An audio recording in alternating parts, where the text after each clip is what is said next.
ਸਤਿ ਸ਼੍ਰੀ ਅਕਾਲ। ਤੁਸੀਂ ਦੇਖ ਰਹੇ ਹੋ ਇੰਡੀਆ ਪਲੱਸ USA। ਮੈਂ ਮਨਪ੍ਰੀਤ ਕੌਰ ਤੁਹਾਡੇ ਲਈ ਲੈ ਕੇ ਆਈ ਹਾਂ ਅੱਜ ਦੀਆਂ ਕੁਝ ਖਾਸ ਖਬਰਾਂ। ਸਾਥੀਓ, ਮੈਂ ਬਹੁਤ ਵਾਰੀ ਜਾਂ ਬਹੁਤਾਤ ਦੇ ਵਿੱਚ ਨਵਜੋਤ ਸਿੰਘ ਸਿੱਧੂ ਦੀ ਨੁਕਤਾਚੀਨੀ ਕੀਤੀ ਹੋਊਗੀ, ਪਰ ਜੇ ਕੋਈ ਵਿਰੋਧੀ ਜਾਂ ਦੁਸ਼ਮਣ ਵੀ ਚੰਗਾ ਕੰਮ ਕਰੇ ਤਾਂ ਉਹਦੀ ਤਾਰੀਫ ਜਿਹੜੀ ਉਹ ਜ਼ਰੂਰ ਕਰਨੀ ਚਾਹੀਦੀ ਹੈ, ਕਿਉਂਕਿ ਮੇਰਾ ਕੋਈ ਵੀ ਜ਼ਿੰਦਗੀ ਦੇ ਵਿੱਚ ਸਿਆਸੀ ਜਾਂ ਨਿੱਜੀ ਮਫਾਦ ਨਹੀਂ ਰਿਹਾ ਕਿ ਮੈਂ ਚੋਣ ਲੜਨੀ ਹੈ, ਮੈਂ ਕਿਹੜੇ ਹਲਕੇ ਤੋਂ ਲੜਨੀ ਹੈ, ਮੈਂ ਕਿਸੇ ਨੂੰ ਡੀਫੇਮ ਕਰਨਾ ਜਾਂ ਥੱਲੇ ਸੁੱਟਣਾ। ਇਹੋ ਜੀ ਮਨਸ਼ਾ ਲੈ ਕੇ ਮੈਂ ਕਦੀ ਵੀ ਨਹੀਂ ਚੱਲਿਆ। ਬਸ ਲੜਾਈ ਜਿਹੜੀ ਹੈ ਹਮੇਸ਼ਾ ਇਹੋ ਰਹੀ ਹੈ ਕਿ ਲੋਕਾਂ ਨੂੰ ਕੋਈ ਗੁੰਮਰਾਹ ਨਾ ਕਰ ਸਕੇ, ਭਾਵੇਂ ਉਹਦੇ ਵਿੱਚ ਨਵਜੋਤ ਸਿੰਘ ਸਿੱਧੂ ਹੋਵੇ, ਭਾਵੇਂ ਮੁੱਖ ਮੰਤਰੀ ਹੋਵੇ, ਭਾਵੇਂ ਕੋਈ ਵਿਰੋਧੀ ਧਿਰ ਦਾ ਨੇਤਾ ਹੋਵੇ। ਲੜਾਈ ਚਾਹੇ ਛੋਟੀ ਲੜੀ ਚਾਹੇ ਵੱਡੀ ਲੜੀ ਹੈ, ਪਰ ਹਮੇਸ਼ਾ ਸੂਬੇ ਅਤੇ ਸੂਬੇ ਦੇ ਲੋਕਾਂ ਦੀ ਲੜੀ ਔਰ ਤੱਥਾਂ ਦੇ ਉੱਤੇ ਲੜਾਈ ਲੜੀ ਹੈ। ਬਹੁਤੀ ਵਾਰ ਜਿਹੜੀ ਕਾਮਯਾਬੀ ਮਿਲੀ ਹੈ ਤੁਹਾਡੇ ਸਹਿਯੋਗ ਦੇ ਨਾਲ, ਪਰ ਕਈ ਵਾਰੀ ਵੱਡੇ ਰਾਖਸ਼ਾਂ ਦੇ ਅੱਗੇ ਬੇਵਸ ਵੀ ਹੋਣਾ ਪਿਆ ਵਾ। ਪਰ ਆਪਣੀ ਜ਼ਿੰਦਗੀ ਦੇ ਵਿੱਚ ਆਪਣੇ ਫਰਜ਼ ਤੋਂ ਨਾ ਕਦੀ ਪਿੱਛੇ ਹਟਿਆ ਵਾਂ। ਉਹਦੇ 'ਚ ਭਾਵੇਂ ਜਿੱਤਾਂ ਭਾਵੇਂ ਹਾਰਾਂ, ਪਰ ਆਪਣਾ ਜਿਹੜਾ ਫਰਜ਼ ਹਮੇਸ਼ਾ ਜਿਹੜਾ ਉਹ ਨਿਭਾਉਂਦਾ ਰਿਹਾ ਵਾਂ। ਹੁਣ ਮੈਂ ਗੱਲ ਕਰਨ ਲੱਗਾ ਸਾਰ ਨਵਜੋਤ ਸਿੰਘ ਸਿੱਧੂ ਦੀ ਕਿ ਜੋ ਅੱਜ ਕੱਲ ਬੋਲ ਰਹੇ ਆ, ਮੈਨੂੰ ਨਹੀਂ ਪਤਾ ਸਾਰ ਨਵਜੋਤ ਸਿੰਘ ਸਿੱਧੂ ਦੀ ਮਨਸ਼ਾ ਕੀ ਹੈ। ਪੰਜਾਬ ਲਈ ਇਨਸਾਫ ਜਾਂ ਪੰਜਾਬ ਦੀ ਅਗਵਾਈ ਕਰਨੀ ਉਹਨਾਂ ਦੀ ਮਨਸ਼ਾ ਹੈ। ਨਾ ਹੀ ਮੈਂ ਉਸ ਗੱਲ ਦੇ ਵਿੱਚ ਪੈਣਾ ਚਾਹੁੰਦਾ ਕਿ ਉਹਨਾਂ ਨੇ MP ਸੀਟ ਕਿਉਂ ਛੱਡੀ, ਉਹਨਾਂ ਨੇ ਕੁਰਕਸ਼ੇਤਰ ਦੀ ਜਿਹੜੀ MP ਵਾਲੀ ਸੀਟ ਉਹਨਾਂ ਨੂੰ ਦਿੰਦੇ ਸੀ ਉਹ ਕਿਉਂ ਛੱਡੀ, ਜਿਹਦਾ ਉਹ ਬਾਰ-ਬਾਰ ਜ਼ਿਕਰ ਕਰਦੇ ਆ। ਉਹਨਾਂ ਰਾਜ ਸਭਾ ਸੀਟ ਕਿਉਂ ਛੱਡੀ, ਉਹਨਾਂ ਵਜ਼ੀਰੀ ਕਿਉਂ ਛੱਡੀ, ਉਹਨਾਂ PPCC ਦੇ ਪ੍ਰਧਾਨ ਤੋਂ ਅਸਤੀਫਾ ਕਿਉਂ ਦਿੱਤਾ ਤੇ ਕਿਉਂ ਵਾਪਸ ਲਿਆ, ਔਰ ਬੇਅਦਬੀ ਤੇ ਪੰਜਾਬ ਦੇ ਹੋਰ ਮੁੱਦਿਆਂ ਦੇ ਉੱਤੇ ਇੰਨੀ ਦੇਰ ਚੁੱਪ ਕਿਉਂ ਰਹੇ। ਇਸ ਬਾਰੇ ਮੈਂ ਕੁਝ ਨਹੀਂ ਕਹਿਣਾ ਚਾਹੁੰਦਾ, ਪਰ ਮੈਂ ਹੁਣ ਸਮੂਹ ਪੰਜਾਬੀਆਂ ਨੂੰ ਅਪੀਲ ਕਰਦਾ ਕਿ ਪਿਛਲੇ ਦਿਨਾਂ ਤੋਂ ਜੋ ਨਵਜੋਤ ਸਿੰਘ ਸਿੱਧੂ ਬੋਲ ਰਿਹਾ ਜਾਂ ਜੋ ਗੱਲ ਕਰ ਰਿਹਾ ਵਾ ਉਹਦੇ ਉੱਤੇ ਗੌਰ ਕਰੋ। ਉਹ ਠੀਕ ਕਹਿ ਰਿਹਾ। ਤੁਸੀਂ ਪੰਜਾਬੀ ਜਿਹੜੇ ਉਹ ਠੱਗੇ ਜਾ ਰਹੇ ਹੋ। ਉਹ ਠੀਕ ਤੁਹਾਨੂੰ ਕਹਿ ਰਿਹਾ ਕਿ 3 ਮਹੀਨਿਆਂ ਦੀਆਂ ਸਹੂਲਤਾਂ ਇਹਨਾਂ ਨੇ ਪੌਣੇ 5 ਸਾਲ ਅਗਲੇ ਤੁਹਾਡਾ ਖੂਨ ਚੂਸਣਾ ਇਹਨਾਂ ਦਿੱਤੀਆਂ ਸਹੂਲਤਾਂ ਨੇ। ਉਹ ਕਹਿ ਰਿਹਾ ਕਿ ਬਿਜਲੀ ਜਿਹੜੀ ਸਸਤੀ ਜਾਂ ਫ੍ਰੀ ਜਾਂ ਪੈਟਰੋਲ ਡੀਜ਼ਲ ਜਿਹੜਾ ਸਸਤਾ ਕੀਤਾ ਜਾ ਰਿਹਾ ਵਾ, ਕੀ ਇਹ ਆਪਣੀ ਸਰਕਾਰ ਨੂੰ ਉਹ ਪੁੱਛ ਰਿਹਾ ਵੀ ਕੀ ਇਹ 5 ਸਾਲ ਸਸਤਾ ਰਹੂਗਾ? ਇਹਦਾ ਕੋਈ ਹੱਲ ਤੇ ਦੱਸੋ ਵੀ ਕਿਵੇਂ ਸਸਤਾ ਰਹੂਗਾ। ਜਾਂ ਜਿਵੇਂ ਸਟਾਰਟਿੰਗ ਦੇ ਵਿੱਚ ਜੀਓ ਦਾ ਫੋਨ ਆਇਆ ਸੀ ਤੇ ਸਾਰੀ ਦੁਨੀਆ ਨੂੰ ਫ੍ਰੀ ਦਿੱਤਾ ਸੀਗਾ ਪੰਜਾਬ ਦੇ ਵਿੱਚ, ਔਰ ਲੋਕਾਂ ਨੂੰ ਇਹੋ ਜੀ ਆਦਤ ਲੱਗੀ ਵੀ ਅੱਜ ਵੀ ਮੇਰਾ ਖਿਆਲ ਹੈ ਵੀ 80-85% ਲੋਕ ਜੀਓ ਦਾ ਫੋਨ ਵਰਤਦੇ ਆ। ਜਾਂ ਕਿਸੇ ਨੂੰ ਫ੍ਰੀ ਪਹਿਲਾਂ ਨਸ਼ਾ ਦਿੱਤਾ ਜਾਂਦਾ ਔਰ ਜਦੋਂ ਉਹਨੂੰ ਉਹਦੀ ਆਦਤ ਪੈ ਜਾਂਦੀ ਆ ਤੇ ਫਿਰ ਉਹ ਬੰਦੇ ਦਾ ਸਾਰਾ ਕੁਝ ਹੀ ਵਿਕ ਜਾਂਦਾ ਵਾ। ਉਹ ਹਾਲਤ ਕਿਤੇ ਸਾਡੀ ਪੰਜਾਬੀਆਂ ਦੀ ਹੋਣ ਤੇ ਨਹੀਂ ਜਾ ਰਹੀ। ਤੁਸੀਂ ਖੁਦ ਸੋਚੋ ਪੰਜਾਬੀਓ। ਮੈਂ ਤੁਹਾਨੂੰ ਅਪੀਲ ਕਰਦਾ, ਉਹ ਵੀ ਤੁਹਾਨੂੰ ਲਗਾਤਾਰ ਮੇਰਾ ਖਿਆਲ ਇੰਨੇ ਦਿਨਾਂ ਤੋਂ ਕਹਿ ਰਿਹਾ, ਉਹਦੇ ਉੱਤੇ ਗੌਰ ਕਰੋ। ਉਹਦਾ ਕੋਈ ਮਤਲਬ ਲਹਿਜਾ ਹੋਰ ਹੋਊਗਾ, ਮੇਰਾ ਆਪਣਾ ਲਹਿਜਾ ਵਾ ਕਿ ਇੱਕ ਮੁੱਖ ਮੰਤਰੀ ਬਦਲਿਆ ਗਿਆ ਪੰਜਾਬ ਦੇ ਵਿੱਚ। ਇੱਕ ਮੁੱਖ ਮੰਤਰੀ, ਉਹੀ ਫਾਈਨਾਂਸ ਮਿਨਿਸਟਰ ਹੈ, ਉਹੀ ਬਾਕੀ ਮੰਤਰੀ ਨੇ। ਉਹੀ ਫਾਈਨਾਂਸ ਮਿਨਿਸਟਰ ਪਹਿਲਾਂ ਕਹਿੰਦਾ ਸੀਗਾ ਪੌਣੇ 5 ਸਾਲ ਵੀ ਖਜ਼ਾਨਾ ਹੀ ਖਾਲੀ ਹੈ, ਪੰਜਾਬ ਕੋਲ ਸੋਰਸ ਹੀ ਨਹੀਂ ਹੈਗੇ, ਤੇ ਹੁਣ ਉਹ ਨਵੇਂ CM ਨਾਲ ਬਹਿ ਕੇ ਕਹਿੰਦਾ ਵੀ ਪੰਜਾਬ ਦਾ ਸਾਰਾ ਖਜ਼ਾਨਾ ਹੀ ਭਰਿਆ ਵਾ, ਸਾਨੂੰ ਕਿਸੇ ਚੀਜ਼ ਦੀ ਕਮੀ ਨਹੀਂ ਹੈਗੀ।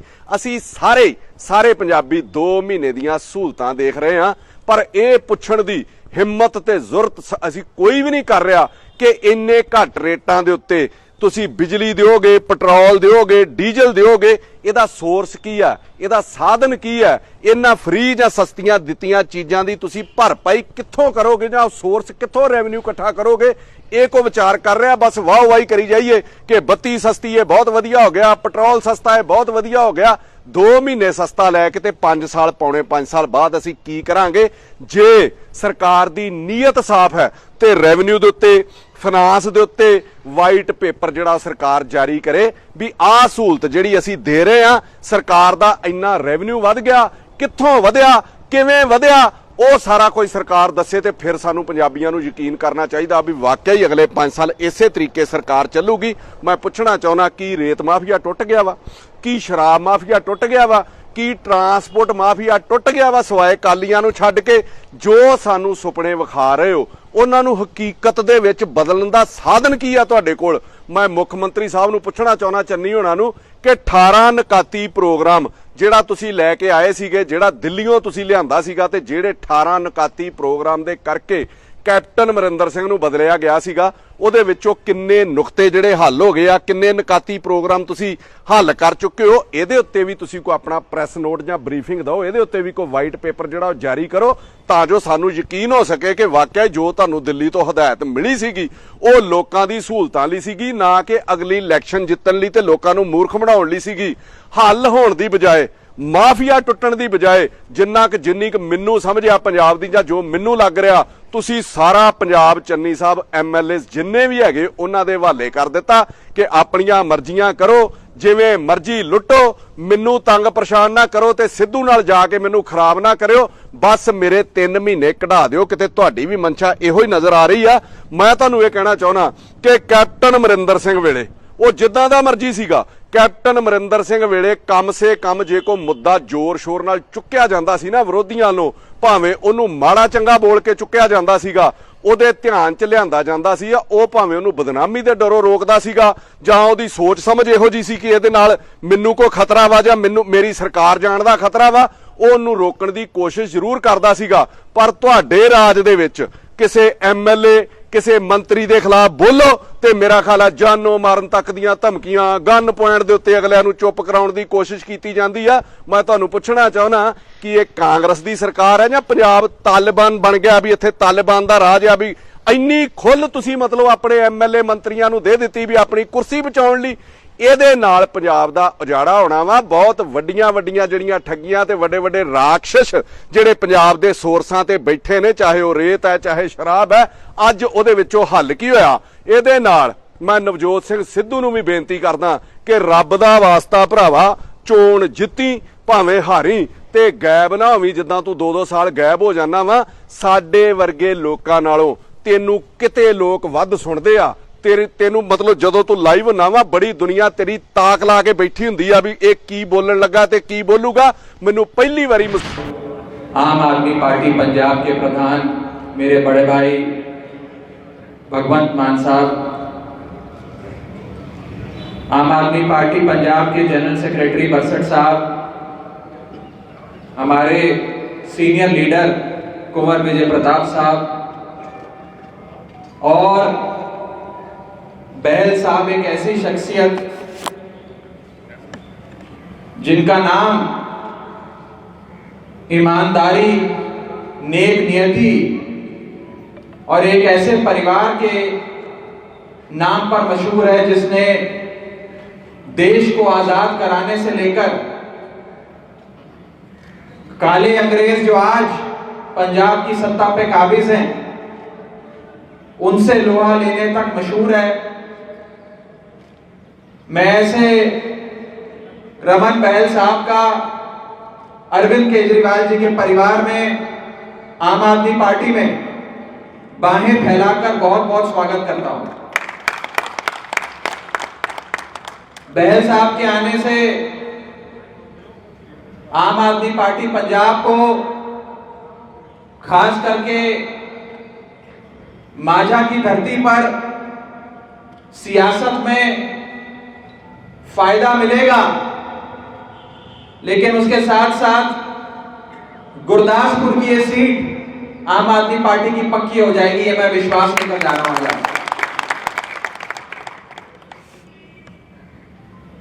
पंजाब सिलेक्शन बोर्ड के चेयरमैन रहे,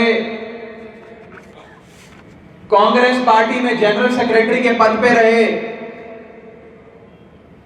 बहल साहब के पूरे परिवार के बारे में आप सब जानते हैं। बहल साहब के दादाजी लाला लाजपत राय फ्रीडम फाइटर के साथ काम किया करते थे। इनके फादर साहब 4 बार एमएलए रहे, कैबिनेट मिनिस्टर रहे और पूरी फैमिली गुरदासपुर और पंजाब की विकास के लिए समर्पित रही। आज के समय ईमानदार नेता ढूंढना बड़ा मुश्किल है। मेरी तो ड्यूटी ईमानदार नेता ढूंढने की लगी हुई है। बड़ा औखा काम है, सौखा नहीं है, लेकिन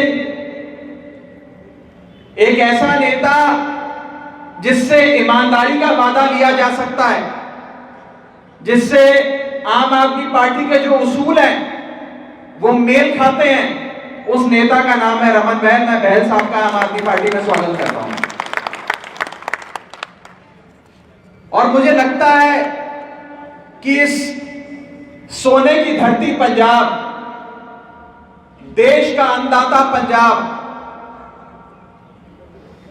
को बर्बाद करने की जो हिमाकत अकालियों ने और कांग्रेस पार्टी ने करी है, आज बहल साहब जैसे कई बब्बर शेर आम आदमी पार्टी को चाहिए, पंजाब को चाहिए कि इनसे लड़े और अकाली और कांग्रेस पार्टी के भ्रष्ट नेताओं को उखाड़ फेंके और एक नए पंजाब की, खुशहाल पंजाब की नींव रखे। कांग्रेस पार्टी ने जब 2017 में वोट मांगे तो उन्होंने कहा कि हम 4 हफ्तों में नशा खत्म कर देंगे। उन्होंने कहा कि हम घर घर नौकरी देंगे। वो नारा सुना करते थे, कैप्टन ने सौ चुकी, घर घर नौकरी पक्की। आज 5 साल होने को आ गए, लेकिन पंजाब के बेरोजगार युवाओं को, पंजाब के यूथ को नौकरी नहीं मिली। लेकिन कांग्रेस पार्टी के एमएलए और कांग्रेस पार्टी के मंत्रियों के बच्चों को, भतीजों को, दामादों को पंजाब सरकार में बढ़िया नौकरी, लाखों रुपए की नौकरी मिल गई। कल ही का चन्नी सरकार का आप फैसला उठाकर देखिए। Deputy chief minister Dera Baba Nanak हल्के से विधायक रंधावा साहब के दामाद को पंजाब सरकार में एडिशनल एडवोकेट जनरल, एक बहुत बड़े अफसर की नौकरी दे दी गई, जिसकी सालाना रकम है, सैलरी है 15 लाख रुपए। मैं आपको बताना चाहता हूं, आज मैं सारे आंकड़े लाया हूं, मैं भी बताऊंगा आपको। रंधावा साहब के दामाद को चन्नी सरकार ने जो नौकरी दी, वो सालाना 15 लाख रुपए की पगार पर, सैलरी पर नौकरी दी है। आप में से किसी को 1 लाख रुपए की भी नौकरी दी सरकार ने, लेकिन अपने मंत्री के बेटों को, भतीजों को, दामादों को लाखों रुपए की नौकरी दे दी। और मैं एक और बड़ा खुलासा करने जा रहा हूं आज। मैं चाहूंगा कि मेरी आवाज पंजाब के कोने कोने तक जाए। इस एडिशनल एडवोकेट जनरल की नौकरी पाने के लिए कम से कम 16 साल का अनुभव, एक्सपीरियंस एज अ वकील होना चाहिए। पंजाब सरकार का अपना कानून कहता है कि कम से कम 16 साल का अनुभव होना चाहिए, लीगल एक्सपीरियंस होना चाहिए किसी भी वकील को एडिशनल एडवोकेट जनरल बनाने के लिए। और रंधावा साहब के दामाद के पास 16 साल का नहीं, 12-13 साल का अनुभव है।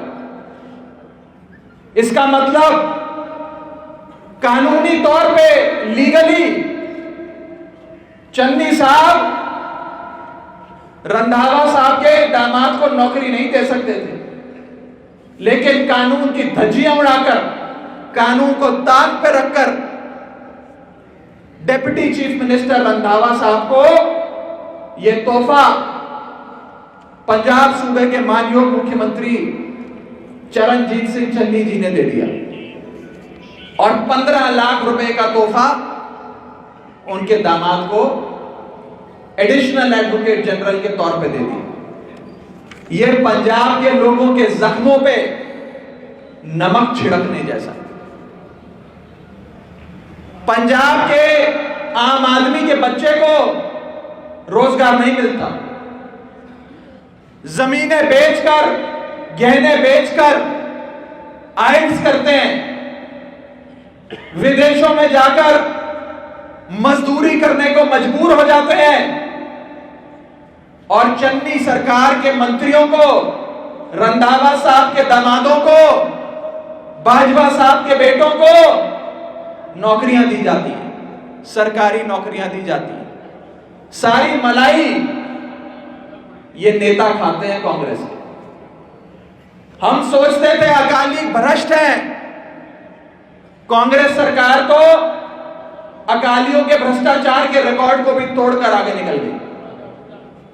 इसीलिए मैं कहना चाहता हूं कि एक मौका है हम सबके पास पंजाब को बचाने का, और आखिरी मौका है पंजाब को बचाने का हम सबके पास। अगर इस बार चूक हो गई तो मुझे नहीं लगता कि फिर मौका आएगा।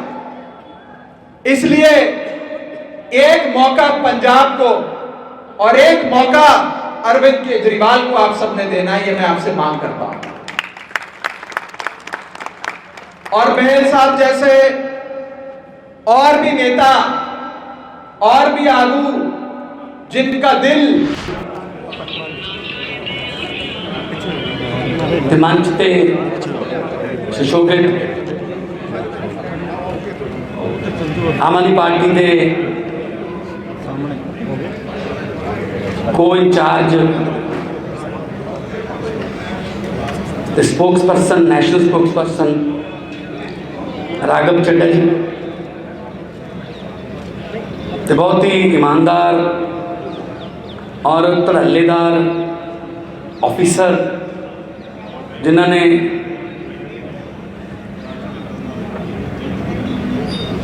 इस चिक्कड़ भरे माहौल दे विच दामन ते छिट्टे नहीं पैण दिते। आई जी साहब कुंवर विजय प्रताप जी, साडे जनरल सैकटरी हरचंद सिंह बरसठ जी, तो साडे परिवार दे विच अज अपने बहुत सारे साथियों समेत शामिल हुए रमन बहल जी, मैं तुहाडा स्वागत करदा सारिਆਂ ਦਾ। साडी पार्टी के जिला प्रधान कश्मीर वाला जी गुरदासपुर दे, साडी गुरदासपुर की होर सारी टीम बटाला, धारीवाल, पठानकोट, डेरा बाबा नानक दल, सारे जिन्हों ने बाई इलैक्शन होर भी जिन्नी बार कोई ड्यूटियां लगियां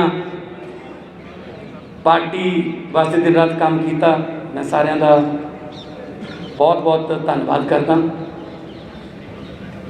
ते नाल जिन्ने भी तुसीं इत्थे पंजाब दा दर्द अपने दिल दे विच लैके पंजाब नूं दोबारा फिर पंजाब देखण दा जज्बा लैके इत्थे जिहड़े पहुंचे हो, तुहाडा सारिਆਂ दा चलिया होया एक एक कदम साडे सिर मत्थे सब तो पहला फतेह प्रवान करियो। वाहिगुरू जी का खालसा, वाहिगुरू जी की फतेह। मेरे तो पहला बोलदे लगभग सारे बुलारियां ने पंजाब के हालातों बारे और उन्होंने हालातों के विच बहल परिवार ने किस तरह समाजिक योगदान, राजनीतिक योगदान पाया, उहदे बारे काफ़ी कुछ विस्तार नाल दस दिता है। मैं किसी की निंदा चुगली नहीं करूँगा कि किने की करता, वो इन्ना माड़ा है, उन्हें वो करता। मेरे ख्याल च मेरे नालों ज़्यादा इस गल का तुहानू पता है कि कौन किन्ना माड़ा है पंजाब लई ते कौन पंजाब लई किन्ना दोषी है पंजाब का। ये दस्सण की मैनूं लगदा मैनूं लोड़ नहीं। मैं छोटा थोड़े तो तुसीं बहुत तजर्बेकार हो, तुसीं अपने पिंडे ते हंडाए हुए आ परचे, झूठे परचे, होर पता नहीं किस किस तरह के जुल्म तुसीं हंडाए हुए। वीरो आ मीडिया खड़ा है गुरदासपुर का, जिन्हों ने पूरी दुनिया के विच इस फंक्शन नूं पहुँचाउणा है कि कल उत्थे की होया सी। गल इसदी नहीं हैगी कि कौन की बोल गया, ਕਿਹੜੇ ਲੀਡਰ ਨੇ ਕਿਹੜਾ ਬਿਆਨ ਦਿੱਤਾ। ਸੁਖਬੀਰ ਬਾਦਲ ਨੇ ਅੱਜ ਕਿੰਨੇ ਗੋਲ ਕਰਤੇ ਫੁੱਟਬਾਲ ਦੇ, ਚੰਨੀ ਨੇ ਕਿੰਨੇ ਗੋਲ ਰੋਕ ਲਏ ਹਾਕੀ ਦੇ। ਗੱਲ ਇਹ ਨਹੀਂ ਹੈਗੀ, ਗੱਲ ਇਹ ਹੈ ਕਿ ਸੱਚੇ ਦਿਲੋਂ ਪੰਜਾਬ ਵਾਸਤੇ ਕੌਣ ਬੋਲ ਗਿਆ, ਪੰਜਾਬ ਦਾ ਸੱਚੇ ਦਿਲੋਂ ਦਰਦ ਕੌਣ ਸਾਂਭੀ ਫਿਰਦਾ ਹੈ। ਗੱਲ ਆ ਹੈ ਤੇ ਬੜੇ ਆਏ ਬੜੇ ਤੁਰ ਜਾਂਦੇ ਆ ਇੱਥੇ ਆਪਣੇ ਕਲਾਨੌਰ ਹੋਈ ਸੀ ਤਾਜਪੋਸ਼ੀ ਅਕਬਰ ਦੀ, ਬੜੇ ਬੜੇ ਆਏ ਆ। ਤੁਸੀਂ ਤਾਂ ਦੇਖੇ ਹੋਏ ਝੱਲੇ ਹੋਏ ਬਜ਼ੁਰਗਾਂ ਨੇ ਜਦੋਂ ਆਉਂਦੇ ਸੀਗੇ ਦਰਿਆਓਂ ਪਾਰ, ਤੇ ਤੁਸੀਂ ਝੱਲਦੇ ਸੀ ਸਭ ਤੋਂ ਪਹਿਲਾਂ ਉਹਨਾਂ ਨੂੰ। ਦਿੱਲੀ ਤਾਂ ਬਾਅਦ 'ਚ ਪਹੁੰਚਦੇ ਸੀ, ਉਹ ਰੋਕਣੇ ਤਾਂ ਪਹਿਲਾਂ ਆਪਾਂ ਨੂੰ ਪੈਂਦੇ ਸੀ। ਪਰ ਗੁਰਾਂ ਦੇ ਨਾਂ ਤੇ ਪੰਜਾਬ ਫਿਰ ਵੀ ਵੱਸਦਾ ਹੈ। ਵੀਰੋ, ਔਰੰਗਾਬਾਦ ਜਾਇਓ ਕਦੇ। ਔਰੰਗਜ਼ੇਬ ਦਾ ਕਿੰਨਾ ਭਾਰਤ ਦੇ ਵਿੱਚ ਦਬਦਬਾ ਸੀ।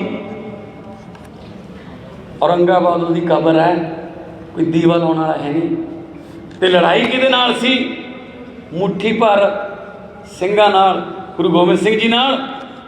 ਤੇ ਦੀਵੇ ਨਹੀਂ ਬੁਝਦੇ, ਸਜਦੇ ਕਰਦਿਆਂ ਮੇਲੇ ਲੱਗਦੇ ਐ, ਕਿਉਂਕਿ ਉਹ ਸੱਚ ਦੀ ਲੜਾਈ ਲੜਦੇ ਸੀ, ਕਿਉਂਕਿ ਉਹਨਾਂ ਦੀ ਲੜਾਈ ਸੱਚ ਦੀ ਸੀ। ਇੱਕ ਸੱਚ ਦਾ ਜਫਰਨਾਮਾ ਪੜ੍ਹ ਕੇ ਜਿਨ੍ਹਾਂ ਨੂੰ ਹੌਲ ਪੈ ਗਿਆ ਸੀ ਵੀ ਆਹ ਕੀ ਹੋ ਗਿਆ। ਸੋ ਵੀਰੋ, ਅੱਜ ਪੰਜਾਬ ਜਿਹੜਾ ਉਦਾਸ ਹੈ। ਤੁਸੀਂ ਜਿਹੜੇ ਮਰਜ਼ੀ ਪੰਜਾਬੀ ਨਾਲ ਗੱਲ ਕਰ ਲਓ, ਤੁਰੇ ਜਾਂਦੇ, ਸਾਈਕਲ ਤੇ ਜਾਂਦਾ, ਚਾਹੇ ਸਕੂਟਰ ਤੇ ਜਾਂਦਾ, ਚਾਹੇ ਬੱਸ 'ਚ ਬੈਠਾ, ਉਹਦੀਆਂ ਅੱਖਾਂ ਦੇ ਵਿੱਚ ਪਾਣੀ ਪਿਆ। ਚਾਹੇ ਮਹਿੰਗਾਈ ਕਰਕੇ, ਚਾਹੇ ਗਰੀਬੀ ਕਰਕੇ, ਚਾਹੇ ਕੋਈ ਹੋਰ ਉਹਨੂੰ ਕੋਈ ਦੁੱਖ ਘਰ ਦਾ ਲੱਗ ਗਿਆ। ਅੱਜ ਪੰਜਾਬ ਉਦਾਸ ਹੈ। ਜਿਹੜਾ ਪੰਜਾਬ ਹੱਸਦਾ ਖੇਡਦਾ ਰੰਗਲਾ ਪੰਜਾਬ ਮੰਨਿਆ ਗਿਆ ਸੀ, ਅੱਜ ਉਹ ਪੰਜਾਬ ਉਦਾਸ ਹੈ। ਮੇਰੇ ਦਾਦੇ ਦੀ ਉਮਰ ਦੇ ਬਜ਼ੁਰਗ ਬੈਠੇ, ਇਹਨਾਂ ਦੇ ਚਿਹਰਿਆਂ 'ਤੇ ਅੱਜ ਵੀ ਲਾਲੀ ਹੈ, ਕਿਉਂਕਿ ਪੁਰਾਣੀਆਂ ਖੁਰਾਕਾਂ ਖਾਧੀਆਂ ਹੋਈਆਂ, ਮੂੰਗਲੇ ਫੇਰੇ ਹੋਏ ਆ, ਮੁਗਦਰ ਚੱਕੇ ਹੋਏ ਆ। ਉਦੋਂ ਹੱਸਦੇ ਖੇਡਦੇ ਪੰਜਾਬ ਦੇ ਵਿੱਚ ਇਹਨਾਂ ਦੀ ਜਵਾਨੀ ਚੜ੍ਹੀ ਸੀ। ਅੱਜ ਦੇਖ ਲਓ 25-30 ਸਾਲ ਦੇ ਜਵਾਕਾਂ ਦੀਆਂ ਦਾੜੀਆਂ ਚਿੱਟੇ ਰੰਗ ਦੀਆਂ ਹੋ ਗਈਆਂ, ਸਫੈਦ ਹੋ ਗਈਆਂ। ਕਿਉਂ? ਬਾਣੀ 'ਚ ਲਿਖਿਆ ਚਿੰਤਾ ਚਿਖਾ ਸਮਾਨ। ਚਿੰਤਾ ਖਾ ਗਈ ਸਾਨੂੰ ਕਿ ਬਣੂ ਕੀ ਸਾਡਾ, ਕਰਾਂਗੇ ਕੀ, ਜਾਵਾਂਗੇ ਕਿੱਥੇ। ਮੈਂ ਪਾਰਲੀਮੈਂਟ ਦੇ ਵਿੱਚ ਜਦੋਂ ਪੰਜਾਬ ਦੇ ਕਿਸਾਨਾਂ ਦੀ ਖੁਦਕੁਸ਼ੀ ਦੀ ਗੱਲ ਕਰਦਾ, ਜਦੋਂ ਪੰਜਾਬ ਦੀ ਖੇਤੀ ਨੂੰ ਘਾਟੇ ਦਾ ਸੌਦਾ ਕਹਿ ਕੇ ਮੈਂ ਕਹਿਣਾ ਕਿ ਉਹਨਾਂ ਦੀ ਬਾਂਹ ਫੜੋ, ਤਾਂ ਮੇਰੇ ਕੋਲੇ ਸਾਊਥ ਇੰਡੀਆ ਦੇ, ਦੱਖਣ ਭਾਰਤ ਦੇ MP ਆਉਂਦੇ ਹੈ, ਕੇਰਲਾ ਦੇ, ਆਂਧਰਾ ਦੇ, ਤਮਿਲਨਾਡੂ ਦੇ। ਉਹ ਮੇਰੇ ਕੋਲੇ आ के हैरानी नाल पूछते हैं, मान साहब आज जो आप बात कर रहे थे कि पंजाब का किसान खुदकुशी कर रहा है, क्या ये बात सच है? हाँ जी सच है। हमें यकीन नहीं आता सर। हमें लगता है कि पंजाब का किसान तो बहुत अमीर है, पंजाब का किसान तो भंगड़ा करता है, नाचता रहता है, खेतों में जाता है, नाचता ही घर पे आता है, मेले में जाता है। हमें तो लगता है कि पंजाब का किसान बहुत खुशहाल है। मैं क्या जी MP साहब, ये PTC चैनल दियां मशहूरियां जी खुशहाल है, नहीं तो साडियां फर्दा कढ़ा के देख लो, सारियां लकीरां नाल है।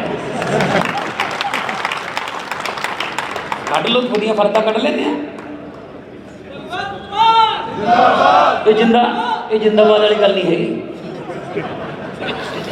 ਇਹ ਜਿੰਦਾਬਾਦ ਵਾਲੀ ਗੱਲ ਨਹੀਂ ਹੈਗੀ, ਇਹ ਸੱਚਾਈ ਹੈ। ਕਰਜ਼ੇ ਥੱਲੇ ਦੱਬੇ ਪਏ ਆ, ਕੋਈ ਦੱਸ ਦਿੰਦਾ, ਕੋਈ ਨਹੀਂ ਦੱਸਦਾ। ਹੁਣ ਤੱਕ ਆਪਣੀਆਂ ਭੈਣਾਂ ਧੀਆਂ ਦੇ ਰਿਸ਼ਤੇ ਵੀ ਪਟਵਾਰੀਆਂ ਨੂੰ ਪੁੱਛ ਕੇ ਕਰਦੇ ਆ ਕਿ ਕੱਢ ਕੰਪਿਊਟਰ 'ਚੋਂ, ਯਾਰ ਕਹਿੰਦੇ ਤਾਂ 35 ਕਿੱਲੇ ਨੇ, ਦੱਸੀ ਲਕੀਰਾਂ ਕਿੰਨੀਆਂ ਕੁ ਲਾਲ ਹੈ।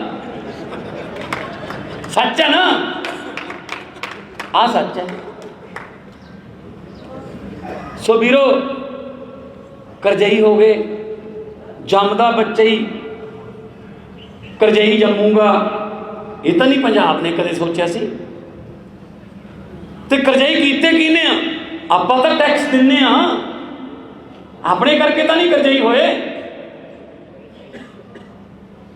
ਸਰਕਾਰ ਨੇ ਕੋਈ ਨਵਾਂ ਹਸਪਤਾਲ ਬਣਾਇਆ ਹੋਵੇ, ਮੈਂ ਮੰਨ ਲੂੰਗਾ ਖਜ਼ਾਨਾ ਖਾਲੀ ਹੋ ਗਿਆ, ਕੋਈ ਹਸਪਤਾਲ ਨਹੀਂ ਬਣਾਇਆ।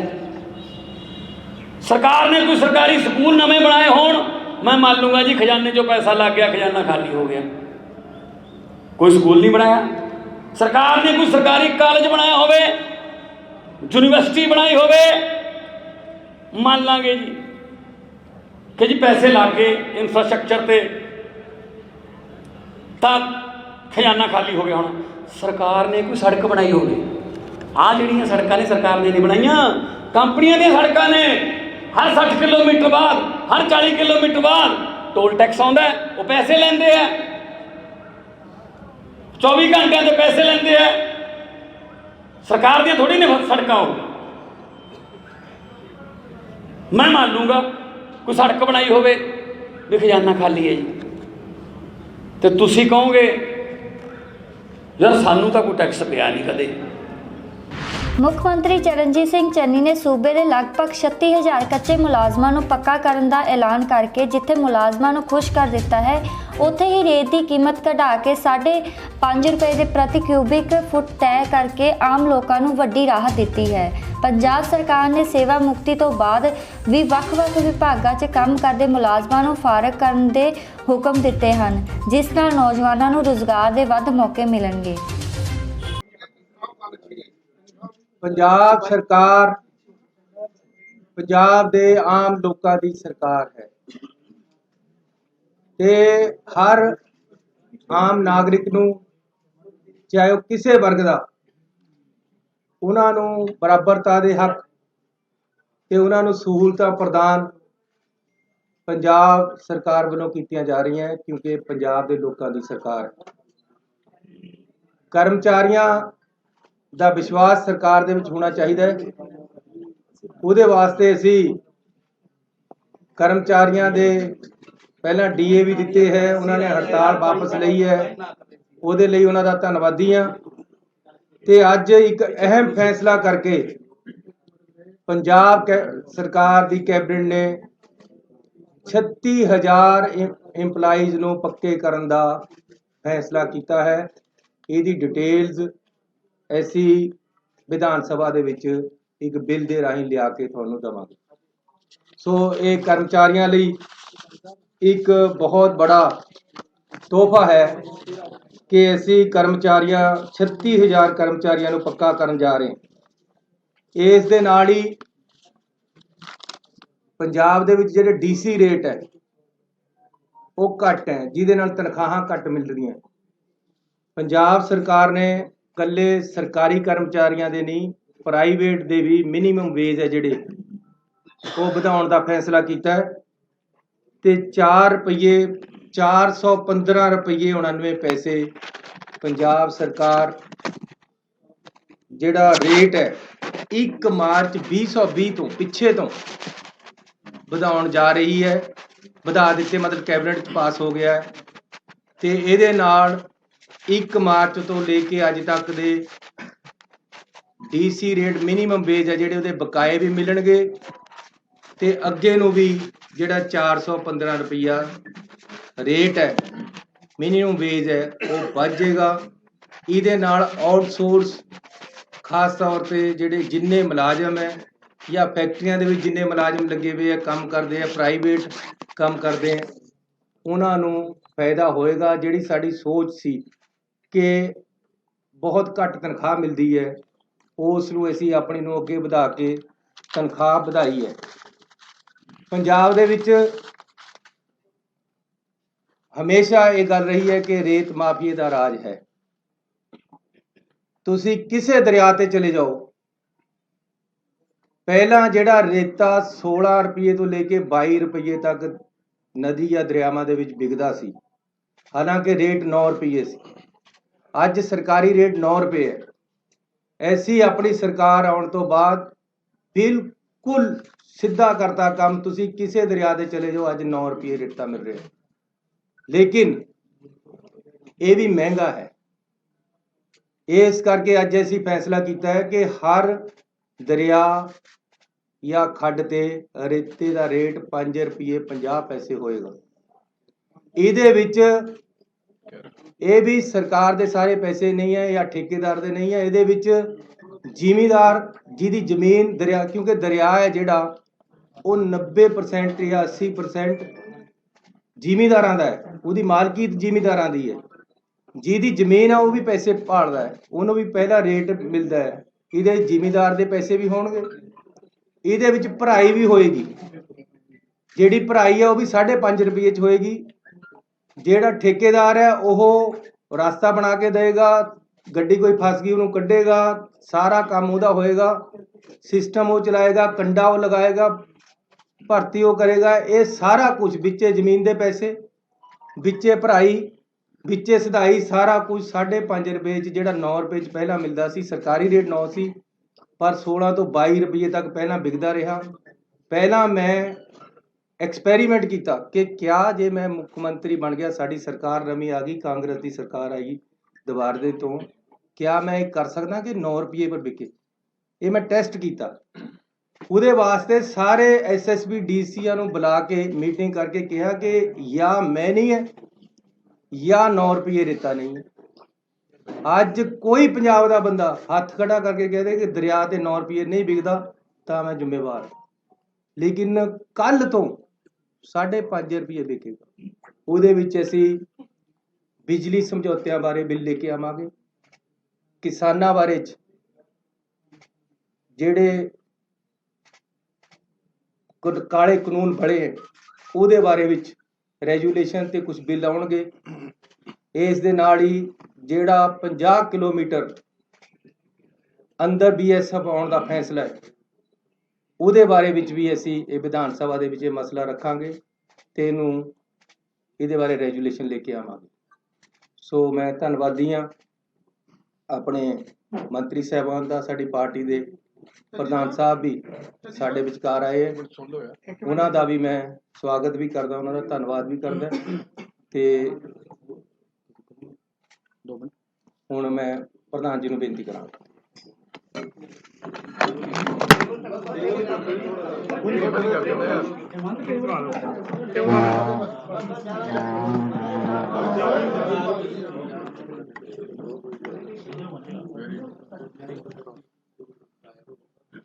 प्यारे दोस्तों, मुख्यमंत्री साहब, मेरे बहुत रिस्पैक्टेड कलीग्स, मैं बधाई देना सीएम साहब ਨੂੰ ਕਿ ਮੇਰੀ ਮਨ ਦੀ ਬਹੁਤ ਵੱਡੀ ਤਾਂਘ ਸੀ ਇਹ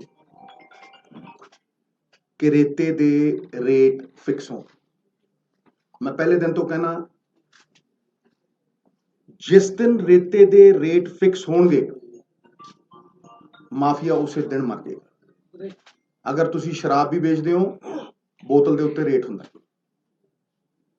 ਰੇਟ ਜਦੋਂ ਫਿਕਸ ਨਹੀਂ ਹੁੰਦਾ, ਸਪਲਾਈ ਤੇ 170 ਸਾਲ ਦੀ ਪਈ ਹੈ ਪੰਜਾਬ 'ਚ, ਸਪਲਾਈ ਰੋਕ ਦਿੱਤੀ ਜਾਂਦੀ ਹੈ। ਔਰ ਜਿਹੜੀ ਟਰਾਲੀ ਮੈਂ ਰਿਕਮੈਂਡ ਕਰਦਾ ਸੀਗਾ 1000 ਰੁਪਏ ਨੂੰ, ਕਿਉਂਕਿ ਟਰਾਲੀ ਦਾ ਰੇਟ ਫਿਕਸ ਹੋਣਾ ਚਾਹੀਦਾ। 1200, 1000, 1300, ਉਹ 5000 ਦੀ ਵੀ ਵਿਕੀ ਹੈ, ਉਹ 10000 ਦੀ ਵੀ ਵਿਕੀ ਹੈ। ਔਰ ਇਹ ਸਟੇਟ ਦਾ ਰਿਸੋਰਸ ਹੈ। ਜਿਹੜੀਆਂ ਅਮੈਨਿਟੀਜ਼ ਅੱਜ ਸੀਐਮ ਸਾਹਿਬ ਦੇ ਰਹੇ ਨੇ, ਇਹ ਵਧਾਈ ਦੇ ਪਾਤਰ ਨੇ, ਪਰ ਇਹਨਾਂ ਅਮੈਨਿਟੀਜ਼ ਨੂੰ ਸਸਟੇਨ ਕਰਨ ਦੇ ਲਈ ਸਟੇਟ ਦੇ ਖਜ਼ਾਨੇ 'ਚ ਬਲ ਚਾਹੀਦਾ। ਇਹ ਤਾਂ ਹੀ ਸਸਟੇਨ ਹੋਣਗੀਆਂ। ਔਰ ਉਹ ਸਸਟੇਨ ਕਰਨ ਦੇ ਲਈ ਮੈਂ ਤੁਹਾਨੂੰ ਅੱਜ ਦਾਅਵੇ ਨਾਲ ਕਹਿਣਾ ਕਿ ਐਜੂਕੇਸ਼ਨ ਦੇ ਜਿੰਨੇ ਧਰਨੇ ਲੱਗ ਰਹੇ ਆ, ਅਗਰ ਸਰਪਲਸ 2000 ਕਰੋੜ ਰੁਪਇਆ, 1500 ਕਰੋੜ ਵੀ ਹੋਵੇ, ਇੱਕ ਧਰਨਾ ਨਹੀਂ ਲੱਗੂਗਾ। ਜਾਓ ਪੁੱਛ ਲਓ। ਇਸ ਕਰਕੇ ਇਹ ਜਿਹੜੀ ਫਾਈਨੈਂਸ਼ੀਅਲ ਸਟੈਬਿਲਿਟੀ ਹੈ ਇਹਦੇ ਲਈ ਚਾਹੇ ਸ਼ਰਾਬ ਦੀ ਪਾਲਿਸੀ ਹੋਵੇ ਚਾਹੇ ਰੇਤੇ ਦੀ ਪਾਲਿਸੀ ਹੋਵੇ ਇਹ ਬਹੁਤ ਜ਼ਰੂਰੀ ਹੈ। ਔਰ ਅੱਜ ਸੀਐਮ ਨੇ ਪਹਿਲੀ ਪੌੜੀ ਚੜੀ, ਇੱਕ ਐਸਾ ਇਤਿਹਾਸ ਰਚਿਆ ਕਿ ਪਹਿਲੀ ਵਾਰ ਅੱਜ ਇਹ ਹੋਇਆ ਕਿ ਜੀ ਰੇਤੇ ਦਾ ਰੇਟ ਫਿਕਸ ਹੋਊਗਾ। ਹਾਲਾਂਕਿ ਮੈਂ ਇਹਨੂੰ ਬਹੁਤ ਅੱਗੇ ਲਿਜਾਣਾ ਚਾਹੁੰਦਾ, ਸਟਾਕਯਾਰਡ ਬਣਾਉਣਾ ਚਾਹੁੰਦਾ। ਔਰ ਇੱਕ ਗੱਲ ਸਾਰੀ ਦੁਨੀਆ ਸਮਝੇ, ਮੈਂ ਡੰਕੇ ਦੀ ਚੋਟ ਤੇ ਕਹਿਣਾ, ਮੇਰਾ ਬਹੁਤ ਅਧਿਐਨ ਹੈ ਇਹਦੇ ਉੱਤੇ, ਕਿਉਂਕਿ ਮੈਂ ਜਾਣਦਾ ਕਿ ਪੰਜਾਬ ਦੀ ਸਰਵਾਈਵਲ ਇਹਦੇ ਨਾਲ ਜੁੜੀ ਹੋਈ ਹੈ। ਉਹ ਕੀ ਹੈ ਕਿ there is nothing called the sand mafia, it is the transport mafia। ਰੇਤਾ ਬੁੱਕਲ 'ਚ ਨਹੀਂ ਕੋਈ ਲਿਜਾ ਸਕਦਾ, ਰੇਤਾ ਟਰੱਕਾਂ 'ਚ ਜਾਂਦਾ ਹੈ। ਔਰ ਅਗਰ ਸਟਾਕ ਯਾਰਡ 'ਚੋਂ ਸਰਕਾਰੀ ਟਰੱਕਾਂ ਦੇ ਵਿੱਚ ਜਾਏਗਾ ਤੇ ਉਹ ਸਰਕਾਰੀ ਟਰੱਕ ਦਾ ਰੰਗ ਹੋਏਗਾ। ਇਹ ਨਹੀਂ ਆ ਵੀ ਛੋਟੀ ਜੀ ਸੜਕ ਦੇ ਉੱਤੇ ਜਿਹੜਾ ਮਰਜ਼ੀ ਟਿੱਪਰ ਦੜਾਤਾ, ਤੇ ਫਿਰ ਉਹਦੀ ਚੈਕਿੰਗ ਹੋ ਸਕਦੀ ਹੈ। ਰੇਟ, ਵੇਟ ਤੇ ਡੇਟ 2015 ਦੇ ਵਿੱਚ ਨੋਟੀਫਿਕੇਸ਼ਨ ਹੋਈ ਅਕਾਲੀ ਸਰਕਾਰ 'ਚ ਕਿ ਜਿਹੜੇ ਟਰੱਕ ਤੇ ਡੇਟ, ਰੇਟ ਔਰ ਵੇਟ ਨਹੀਂ ਹੈ ਉਹਨੂੰ ਇੰਪਾਊਂਡ ਕੀਤਾ ਜਾਏ। 7 ਸਾਲਾਂ 'ਚ ਦੱਸੋ ਕਿੰਨੇ ਟਰੱਕ ਇੰਪਾਊਂਡ ਹੋਏ ਆ? ਦੱਸੋ, ਇੱਕ ਹੋਇਆ ਹੋਵੇ ਤਾਂ ਦੱਸੇ। ਬਾਹਰੋਂ ਟਰੱਕ ਆਉਂਦਾ, ਪਠਾਨਕੋਟ ਤੋਂ ਟਰੱਕ ਆਉਂਦਾ, ਗੁੰਡਾ ਟੈਕਸ ਲਿੱਤਾ ਜਾਂਦਾ ਉਹਨਾਂ ਤੋਂ 5000, ਕਿਸੇ ਤੋਂ 7000, ਅਗਲਾ 25000 26000 ਦਾ ਟਰੱਕ ਲੈ ਕੇ ਆਉਂਦਾ ਬਾਹਰੋਂ, ਤੇ ਇੱਥੇ 15000 ਦਾ ਵੇਚਦਾ ਹੈ। ਠੀਕ ਹੈ, ਉਹ ਫਿਰ ਪ੍ਰੋਫਿਟ ਚਾਹੁੰਦਾ, ਤੇ ਕਿਉਂ ਨਾ ਉਹ 7000 GST ਦੇ ਰੂਪ ਦੇ ਵਿੱਚ ਅਸੀਂ ਐਕਸੈਪਟ ਕਰੀਏ ਬਈ, ਤੇ 300 ਕਰੋੜ ਰੁਪਇਆ ਸਾਲ ਕਿਉਂ ਨਾ ਲਵਾਈਏ। ਇਸੇ ਤਰ੍ਹਾਂ ਜਿਸ ਤਰ੍ਹਾਂ ਮੈਂ ਰੇਤੇ ਦੀ ਗੱਲ ਕਰ ਰਿਹਾ, ਜਿੱਦਣ ਰੇਤੇ ਦੇ ਰੇਟ ਫਿਕਸ ਹੋ ਗਏ 170 ਸਾਲ ਦਾ, ਤੁਹਾਨੂੰ ਮੈਂ ਉਦਾਹਰਣ ਦੇ ਰਿਹਾ, ਚੈੱਕ ਕਰੋ। ਅਕਾਲੀ ਸਰਕਾਰ ਨੇ ਇੱਕ ਸਾਲ ਦੇ ਵਿੱਚ ਲਗਾਤਾਰ 10 ਸਾਲ ਚੋਰੀ ਦੀ ਇੰਤਹਾ ਦੇਖੋ, ਲਗਾਤਾਰ 10 ਸਾਲ, ਹਰ ਸਾਲ ਐਵਰੀ ਈਅਰ 40 ਕਰੋੜ ਰੁਪਈਆ ਜਮ੍ਹਾਂ ਕਰਾਇਆ ਇੱਕ ਸਾਲ ਦਾ, ਤੇ ਤੇਲੰਗਾਨਾ ਇੱਕ ਹਫ਼ਤੇ 'ਚ 47 ਕਰੋੜ ਰੁਪਈਆ ਕਮਾਉਂਦਾ ਇੱਕ ਦਰਿਆ ਤੋਂ। ਲਓ ਜਿੱਥੇ ਮਰਜ਼ੀ ਬਹਾਲ। ਇਹ ਕੀ ਹੈ? ਇਹ ਚੋਰੀ ਨਹੀਂ ਹੈ, ਇਹ ਚੋਰੀ ਤੋਂ ਬਹੁਤ ਅੱਗੇ ਵਾਲੀ ਚੀਜ਼ ਹੈ। 2400 ਕਰੋੜ ਰੁਪਈਆ ਤੇਲੰਗਾਨਾ ਨੇ 2014 ਚੋਂ ਉਹ ਅੱਡ ਹੁੰਦੇ ਨੇ ਆਂਧਰਾ ਪ੍ਰਦੇਸ਼ ਤੋਂ, ਤੇ ਪਹਿਲੇ 3.5 ਸਾਲਾਂ ਦੇ ਵਿੱਚ 2400 ਕਰੋੜ ਰੁਪਈਆ ਕਮਾਉਂਦੇ ਨੇ, ਤੇ ਅਕਾਲੀ ਸਰਕਾਰ 10 ਸਾਲਾਂ ਦੇ ਵਿੱਚ 400 ਕਰੋੜ ਰੁਪਈਆ ਜਮ੍ਹਾਂ ਕਰਾਉਂਦੀ ਹੈ। 4 ਦਰਿਆ, 1300 ਕਿਲੋਮੀਟਰ ਦਰਿਆ ਤੇ 40 ਕਰੋੜ ਰੁਪਈਆ ਸਾਲ, ਤੇ ਤੇਲੰਗਾਨਾ 300 ਕਿਲੋਮੀਟਰ ਦਰਿਆ ਤੇ 47 ਕਰੋੜ ਰੁਪਈਆ ਹਫ਼ਤੇ ਦਾ। ਕੋਈ ਮੇਲ ਹੈ? ਇਹ ਸਟੇਟ ਦੇ ਰਿਸੋਰਸਿਸ ਨੇ ਸਾਹਿਬ, ਇਹ ਸਟੇਟ ਦੇ ਰਿਸੋਰਸਿਸ ਨੇ। ਇਹ ਜਦ ਤੱਕ ਖਜ਼ਾਨੇ 'ਚ ਨਹੀਂ ਆਉਣਗੇ, ਔਰ ਮੈਂ ਵਿਸ਼ਵਾਸ ਦਿਵਾਉਣਾ ਤੁਹਾਨੂੰ ਕਿ ਇਸੇ ਸਹਿਯੋਗ ਦੇ ਨਾਲ, ਇੱਕ ਪਾਲਿਸੀ ਨਾਲ ਬੈਠ ਕੇ ਆਪਣੇ ਕੋਲੀਗਸ ਦੇ ਸਹਿਯੋਗ ਦੇ ਨਾਲ 500 ਵਾਅਦੇ ਨਹੀਂ ਹੋਣੇ ਐਤਕੀ। ਇੱਕ ਰੋਡ ਮੈਪ ਹੋਏਗਾ, ਛੋਟਾ ਰੋਡ ਮੈਪ ਹੋਏਗਾ, ਔਰ ਵਾਅਦਿਆਂ ਨੂੰ ਕਟੇਲ ਕਰਕੇ ਉਨੇ ਹੀ ਰੱਖਾਂਗੇ ਜਿਹੜੇ ਵਿਸ਼ਵਾਸ ਦੇ ਪਾਤਰ ਹੋਣ। ਨਵਜੋਤ ਸਿੰਘ ਸਿੱਧੂ ਅਗਰ ਸੱਤਾ ਹੰਡਾਉਣੀ ਹੁੰਦੀ, ਕੁਰਸੀਆਂ ਹੀ ਹੰਡਾਉਣੀਆਂ ਹੁੰਦੀਆਂ, ਤੇ ਪੰਜਾਬ ਖਾਤਰ ਨਾ ਲੜਦਾ। ਫਿਰ ਜਿਹੜੀ ਮੇਰੀ ਲੜਾਈ ਹੈ ਉਹ ਕੋਈ ਨਿੱਜੀ ਲੜਾਈ ਨਹੀਂ, ਇਹ ਰੇਤੇ ਦੀ ਲੜਾਈ ਵੀ ਮੇਰੀ ਕੋਈ ਨਿੱਜੀ ਲੜਾਈ ਨਹੀਂ। ਅੱਜ ਮਾਹੌਲ ਬਦਲਿਆ, ਇੱਕ ਬਦਲਾਵ ਦੀ ਪਰਿਸਥਿਤੀ ਹੈ, ਲੇਕਿਨ ਇਹਨੂੰ ਪੱਕੇ ਪੈਰ ਅਗਰ ਸਸਟੇਨ ਕਰਨਾ ਅਸੀਂ 5 ਸਾਲ, ਤੇ ਇਹਨਾਂ ਰਿਸੋਰਸਿਸ ਨੂੰ ਸਾਨੂੰ ਯੂਟਿਲਾਈਜ਼ ਕਰਨਾ ਪਏਗਾ। ਔਰ ਆਉਣ ਵਾਲਾ ਸਮਾਂ ਸਾਡਾ ਚੋਖਾ ਹੀ ਚੋਖਾ। ਇਸ ਗੱਲ ਦੇ ਉੱਤੇ ਮੈਂ ਪਹਿਰਾ ਦਿੰਦਾ ਰਹੂੰਗਾ। ਔਰ ਮੇਰਾ ਪਾਰਟੀ ਵੱਲੋਂ ਇਹ ਜੋ ਇਹਨਾਂ ਨੇ ਕਿਹਾ ਕੱਲ ਕੈਬਨਿਟ ਦੇ ਵਿੱਚ ਅਗਰ ਡਿਸੀਜਨ ਹੁੰਦੇ ਆ, ਮੇਰਾ ਪਾਰਟੀ ਵੱਲੋਂ 110% ਸਹਿਯੋਗ, ਨਾਲੇ ਚੀਫ ਮਿਨਿਸਟਰ ਨੂੰ, ਨਾਲੇ ਸਾਰਿਆਂ ਨੂੰ, ਇਹਦੇ 'ਚ ਕੋਈ ਸ਼ੱਕ ਨਹੀਂ। बहुत बहुत धन्यवाद जी सर। हाँ जी, हाँ बोलो बोलो बोलो बोलो बोलो, जुग जुग जियो मेरे प्यारे, बोलो।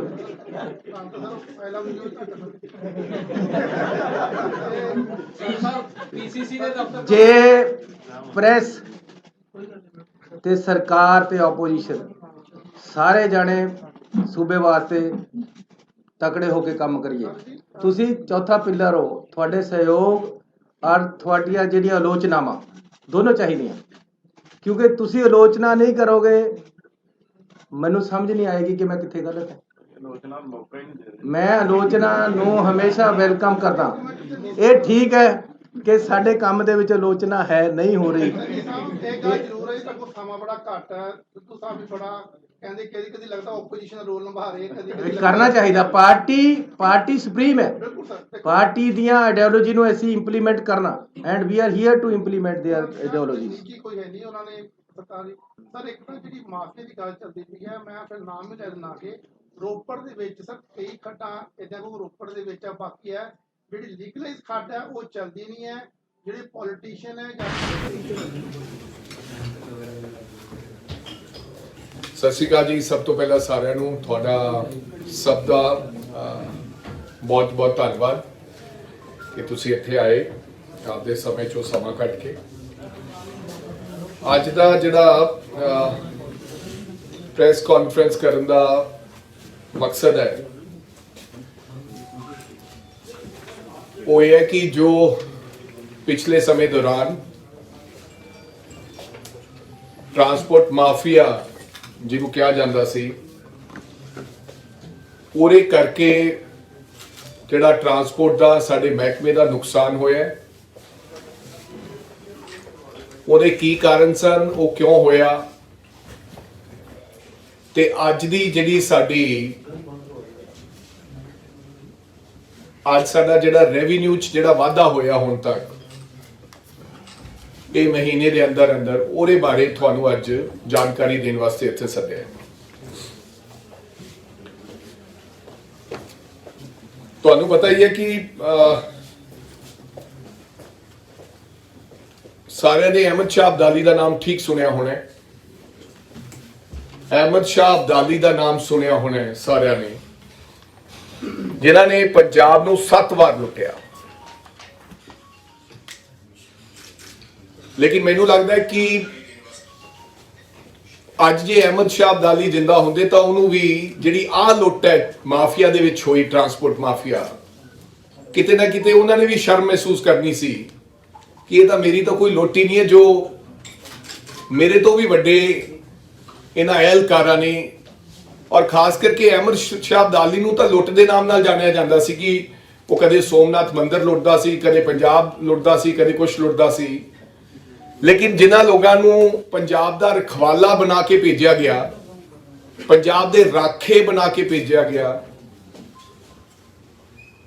ਜਿਨ੍ਹਾਂ ਨੇ ਨਾਰਾ ਲਾਇਆ ਸੀ ਰਾਜਨੀਤਿਕ ਸੇਵਾ ਦਾ, ਉਹਨਾਂ ਨੇ ਪੰਜਾਬ ਨੂੰ ਅਬਦਾਲੀ ਤੋਂ ਵੱਧ ਵੀ ਲੁੱਟਿਆ। ਇਹਦੇ ਮੈਂ ਤੁਹਾਨੂੰ ਅੱਜ ਅੰਕੜੇ ਤੁਹਾਨੂੰ ਪੇਸ਼ ਕਰਨਾ ਚਾਹੁੰਦਾ।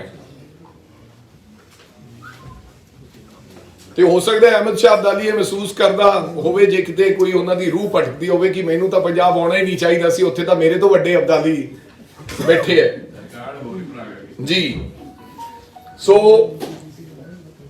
ਅੱਜ ਤੱਕ ਮੈਂ ਤੁਹਾਨੂੰ ਦੱਸਣਾ ਚਾਹੁੰਦਾ ਜੀ, ਅਕਤੂਬਰ ਮਹੀਨੇ ਦੇ ਵਿੱਚ ਅਸੀਂ 304 ਬੱਸਾਂ ਇਲੀਗਲ ਇੰਪਾਊਂਡ ਕੀਤੀਆਂ, ਜਿਹੜੀਆਂ some of the buses without taxes, without permits ਤੇ ਅਦਰ ਜਿਹੜੀਆਂ ਹੋਰ ਉਹਨਾਂ 'ਚ ਤਰੁੱਟੀਆਂ ਸਨ। 68 ਬੱਸਾਂ ਦੇ ਚਲਾਨ ਕੀਤੇ ਗਏ ਤੇ ਇਹਦਾ ਅਸਰ ਕੀ ਹੋਇਆ ਕਿ 7 ਕਰੋੜ ਰੁਪਇਆ ਸਾਨੂੰ ਰੈਵਨਿਊ ਟੈਕਸ ਕਲੈਕਸ਼ਨ ਦੇ ਵੱਲੋਂ ਆਇਆ। ਲੇਕਿਨ ਹਜੇ ਕਾਫੀ ਬਕਾਇਆ ਬਾਕੀ ਹੈ। ਲੇਕਿਨ 7 ਕਰੋੜ ਰੁਪਇਆ ਹੁਣ ਤੱਕ ਇੱਕ ਮਹੀਨੇ ਦੇ ਵਿੱਚ ਜਿਹੜਾ ਟੈਕਸ ਕਲੈਕਸ਼ਨ ਹੋਈ ਹੈ, ਜਿਹੜੀਆਂ ਟੈਕਸ ਡਿਫਾਲਟਰ ਬੱਸਾਂ ਸੀਗੀਆਂ, ਉਹਨਾਂ ਤੋਂ ਸਾਨੂੰ 7 ਕਰੋੜ ਸਾਡੇ ਭਰਾ ਹੈ, ਸਾਨੂੰ ਹੁਣ ਆਸ ਜਾਗੀ। ਇਹ ਭੈਣ ਕੌਣ ਹੈ? ਇਹਨਾਂ ਦੀ ਘਰ ਵਾਲੀ ਹੈ। ਉਹ ਯਾਰ ਕੰਮ ਦੱਸ ਵੀਰੇ, ਸਾਡੇ ਬਾਕੀ ਸਰ ਕੋਈ ਉਹੀ ਤਾਂ ਹੈ ਕਿ ਕਾਗਜ਼ ਪੱਤਰ ਦਾ ਕੋਈ ਲਿਆਓ, ਕੋਈ ਦਰਖਾਸਤ ਦਾ ਕੋਈ ਨਾਮ ਦਾ ਦੋ ਕੁਝ ਉਹ ਦਿਓ।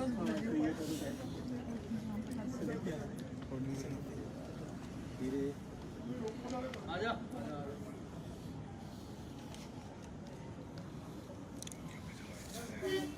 ਨਿਕਲ ਰਹਾ ਹਾਂ। ਕਰਾਂਗੇ ਭੈਣ ਜੀ, ਪੂਰੀ ਆਸ ਤੇ ਅਸੀਂ ਆਏ ਹਾਂ। ਇੱਕ ਭੈਣ ਜੀ ਰਿਪੋਰਟ ਦਰਖਾਸਤ ਬਣਾ ਕੇ 5 दिन हो गए सर तारे दर्शन करने ਨੂੰ 5 ਵਾਰੀ ਆਏ ਆ ਰਾਤੀ ਵੀ 1 ਵਜੇ ਤੁਸੀਂ ਚਲੇ ਗਏ ਅਸੀਂ ਘਰ ਰਹਿਣਾ ਇੱਥੇ ਟੈਂਡਰ ਲਿਆਂਦਾ ਸੀ ਪਿਛਾ ਕੇ ਸੁੱਤੇ ਰਹਿੰਦੇ ਲਿਆ ਵੀਰੇ ਦਰਖਾਸਤ ਲੈ ਕੇ ਆ ਕਰਾਵਾ ਠੀਕ ਹੈ ਮੈਂ ਇਹ ਬੀਬੀ ਕਰਕੇ ਕਰਨਾ ਕੋਈ ਨਹੀਂ ਸਰ ਬੜੀਆਂ ਤਗੜੀਆਂ ਤੁਸੀਂ ਨਹੀਂ ਅਸੀਂ ਤਗੜੀਆਂ ਰਵਾਂਗੇ ਸਰ ਆਪਾਂ ਤਗੜੇ ਹੀ ਰਵਾਂਗੇ ਕਿਉਂਕਿ ਪਹਿਲੀ ਵਾਰ ਜ਼ਿੰਦਗੀ ਦੇ ਵਿੱਚ ਜਿਹਦੇ ਤੁਸੀਂ ਸਰ ਨੋਟ ਕੀਤਾ ਨਾ ਕਿਸੇ ਨੇ ਦੁਖਿਆਰਿਆਂ ਦੇ ਕਿਹਨੇ ਰਾਜਾ ਨੂੰ ਕੀ ਪਤਾ ਗਰੀਬਾਂ ਦੇ ਦੁੱਖ ਦਾ ਅਸੀਂ ਕੱਚਾ ਕਰਾਂਗੇ ਗਰੀਬ ਦੇਖਦਾ ਇਤਿਹਾਸ ਤੁਹਾਨੂੰ ਯਾਦ ਰੱਖਿਆ ਅਸੀਂ ਆਪਣੇ ਦਿਮਾਗ ਜਿਹੜਾ ਪਾਸ ਨਹੀਂ ਲਿਖ ਲਿਆ ਸਟੇਟ ਤੇ ਬੋਲਾਂਗੇ ਡਟ ਕੇ ਵਾਲਿਆਂ ਨੇ ਐਕਸੈਪਟ ਕਿਉਂ ਨਹੀਂ ਕਰਦਾ ਉਹ ਲੱਤਾਂ ਖਿੱਚਦੇ ਕੋ ਖਿੱਚਦੇ ਕੋਈ ਬੰਦਾ ਕੰਮ ਕਰਨ ਵਾਲਾ ਉਹਦੇ ਕੰਮ ਦਾ ਸਾਥ ਥੋੜਾ ਜਿਹਾ ਪਿੱਛੇ ਨੂੰ ਹੋ ਜਾਓ ਭਾਜੀ ਥੋੜਾ ਜਿਹਾ ਪਿੱਛੇ ਨੂੰ ਹੋ ਜਾਓ ਥੋੜਾ ਜਿਹਾ ਦੇਖਣਾ ਪੈਣਾ ਮੈਨੂੰ ਕੋਈ ਨਹੀਂ ਫਟਾਫਟ ਆ ਜਾਓ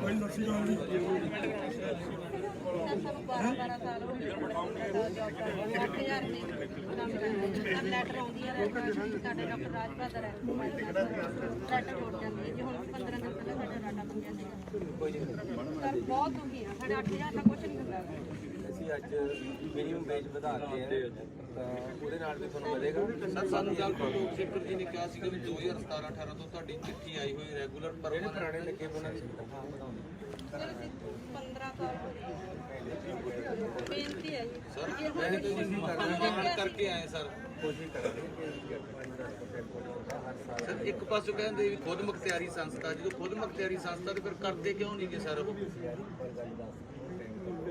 ਸਰ ਅਸੀਂ ਪਿਛਲੇ 15 ਦਿਨ ਦੇ ਤੁਹਾਨੂੰ ਮਿਲਣ ਨੂੰ ਫਿਰਦੇ ਆ ਹਾਂ ਸਾਥੀ ਸਰ ਅਸੀਂ ਚੱਕਰ ਕੱਢਦੇ ਵੀ ਕਿਤੇ ਤਾਂ ਸਾਡਾ ਹੀ ਸੀਐਮ ਸਾਹਿਬ ਮਿਲਣੇ ਸਾਡੇ ਸੀਐਮ ਸਾਹਿਬ ਸਰ ਰਿਕਵੈਸਟ ਹੈ ਜੀ ਬੇਨਤੀ ਹੈ ਟ੍ਰਾਈਪੋਡ ਲਗਾ ਕੇ ਛੋੜ ਦੇ ਕਿਉਂਕਿ ਬਹੁਤ ਟਾਈਮ ਹੋ ਗਿਆ ਸਰ 8000 ਚ ਬੱਚਿਆਂ ਦੀਆਂ ਫੀਸਾਂ ਨਹੀਂ ਪੂਰੀਆਂ ਹੁੰਦੀਆਂ ਸਾਰੇ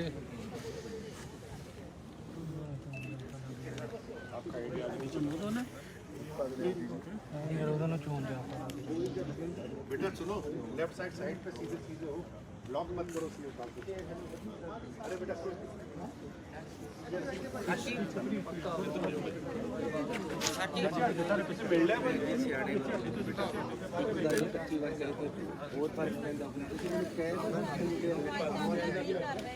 ਸਰਕਾਰ ਕਹਿ ਦਿੰਦੀ ਹੈ ਤਾਂ ਵੀ ਨਹੀਂ ਕਰ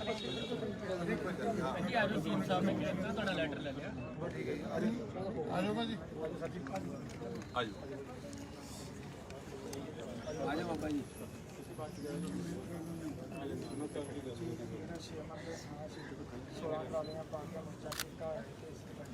ਅੱਗੇ ਵੀ ਕੋਈ ਉੱਥੇ ਲੱਗੇ ਹੈਗੇ ਸੀ ਉਹਦੇ ਵਿੱਚ ਹੋਇਆ ਫੁੱਟ ਦਾ 7 ਫੁੱਟ ਮਿੱਟੀ ਜਿਹੜੀ ਲੋਕਾਂ ਨੇ ਘਰਾਂ ਸੁੱਟਦੀ ਉਹਦੇ ਘਰ ਲੈ ਕੇ ਆਹ ਕਿਸੇ ਵੀ ਲੱਖ ਕੋਈ ਨਹੀਂ ਠੀਕ ਹੈ ਆਜੋ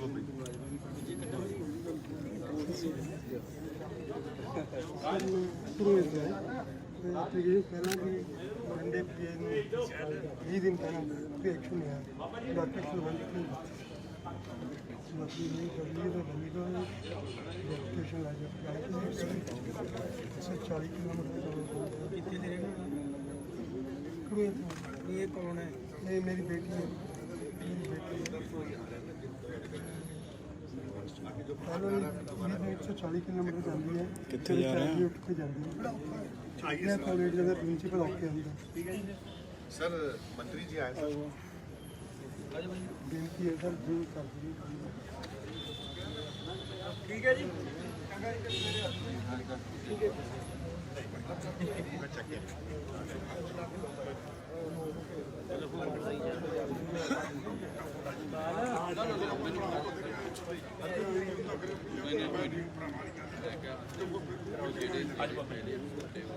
ਆ ਭੇਜ ਦੋ ਜੀ ਇੱਧਰ ਆ ਜਾਓ ਹਾਂਜੀ ਤੁਹਾਡਾ ਹੋ ਜਾਣਾ ਤੁਸੀਂ ਜਾਓ ਨਹੀਂ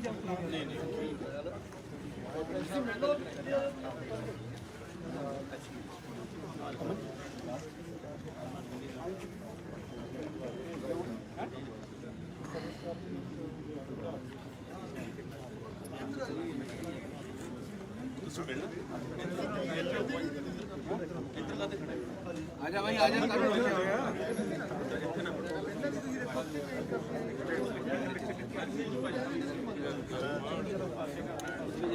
आजा आज तनौरी का मुंडा खिचाया जी फोटो ठीक है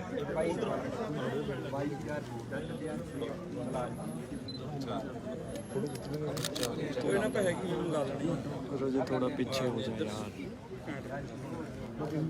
आ जानी थोड़ा पीछे हो जाओ कहती ऑडियो चाहिए जूम कर लो थोड़ा जा ऑडियो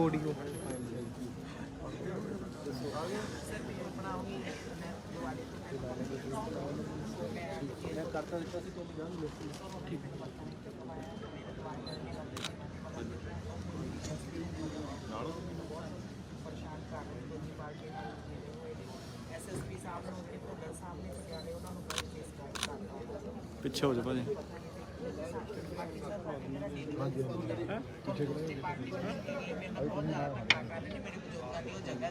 जी मैं दोबारा गल कर और सर पंचायत मेरे से 2-3 बहुत धक्का किया सर मैं बयान नहीं कर सकता ठीक है भैन जी ਤੁਸੀਂ ਮੈਨੂੰ ਕਿਹਾ ਨਾ ਗੱਲ ਕਰ ਲਈ ਹਾਂਜੀ ਸਰ ਹਾਂਜੀ ਆਗੇ ਸਰ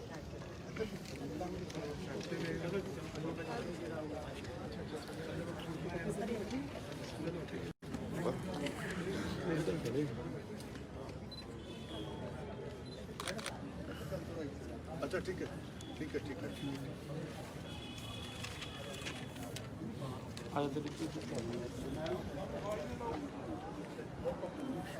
कम नाल दी नाल हो